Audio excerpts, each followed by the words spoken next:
एक बहुत ही मेहनती और ईमानदार लड़का था जो कि बहुत ही ज्यादा गरीब था। वह दिन रात यही सोचता था कि वह खूब मेहनत से पढ़ाई करेगा और एक अच्छी सी नौकरी लेकर अपनी एक कार खरीदेगा।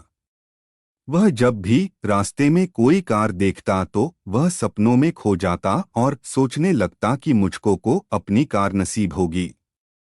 उसने ग्रेजुएशन करने के बाद एक नौकरी करनी स्टार्ट कर दिया। कुछ दिन बाद उसकी शादी हो गई और कुछ टाइम के बाद उसका एक बेटा भी पैदा हो गया।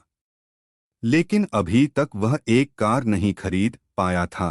वह कुछ न कुछ पैसे जरूर जमा करता और एक दिन जब उसको लगा कि वह अपनी कार खरीद लेगा तो उसने अपने सारे पैसे से एक कार ले लिया। एक दिन वह अपने कार को खूब रगड़ रगड़ के धो रहा था। तभी उसका बेटा आया और उसने उस पर कुछ पत्थर से लिख दिया। उसने जैसे ही देखा कि वह कुछ लिख रहा था वह उसको पीटने लगा और उसको ले जाकर कमरे में छोड़ दिया। वापस आकर फिर से वह अपने कार को धोना शुरू कर दिया। फिर वह उस जगह पहुंच गया जहां उसका बेटा कुछ लिख रहा था। फिर उसने देखा कि उसका बेटा पत्थर से क्या लिखा था। उसके बेटे ने पत्थर से लिखा था, आई लव यू पापा। यह देखकर वह रोने लगा और बहुत ही ज्यादा पछतावा करने लगा।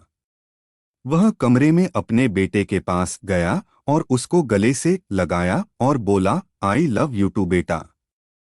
दोस्तों, इस कहानी से हम लोगों को यही सीख मिलती है कि गुस्से में लिया गया निर्णय कभी सही नहीं होता है। इसलिए हम ऐसा कुछ काम न करें कि जिसका पछतावा हमको बाद में हो।